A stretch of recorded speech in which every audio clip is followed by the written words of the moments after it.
সবার বাজেট সমান থাকে না, তো সেই কারণে আজকে একটা জমি দেখাবো যেটার বাজেটটা একদমই কম। এইটা হচ্ছে রাস্তাটা, যেটা আপনার বাদু গুস্তিয়া 93 বাস রুট যেটা আছে, সেটা থেকে আপনার জাস্ট আপনার ওয়াকিং ডিস্টেন্সে 2 কাটা 2 ছটাকের মধ্যে একদম সরাসরি মালিকের সাথে জমিটা পেয়ে যাবেন। সরাসরি মালিকের থেকে, যেটা আপনার 6.5 লক্ষ টাকা করে কাটা জমির দাম রাখা আছে। এইখান থেকে কিন্তু একটা কর্নার প্লট আছে, যেটা আপনার দেখতে পাচ্ছেন। এদিকটা পুরো কর্নার প্লট, রাস্তা চলে গেল পেছন পর্যন্ত। এই সুপারি গাছের ডিমার্কেশন থেকে নিয়ে এরকম বড় চওড়া পিচ রাস্তার পুরো পাশে দেখতে পাচ্ছেন টোটো অটো সবকিছু কিন্তু যাচ্ছে।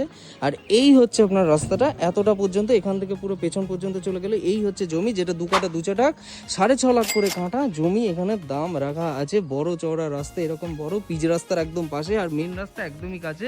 এখান থেকে পাশে কিন্তু যারা মনে করছে যে ইনভেস্টমেন্ট পারপাস প্রপার্টি নেবে একটা ভালো সুন্দর পরিবেশের মধ্যে, তাদের জন্য প্রপার্টিটা একদমই পারফেক্ট। সরাসরি যোগাযোগ করুন, ডিসপ্লে দেওয়া নম্বরে সরাসরি মালিকের সাথে আপনাকে কথা বলিয়ে দেওয়া হবে। তো ডিসপ্লে নম্বরে ফোন করুন। ভিডিওটি ভালো লেগে থাকলে লাইক করুন।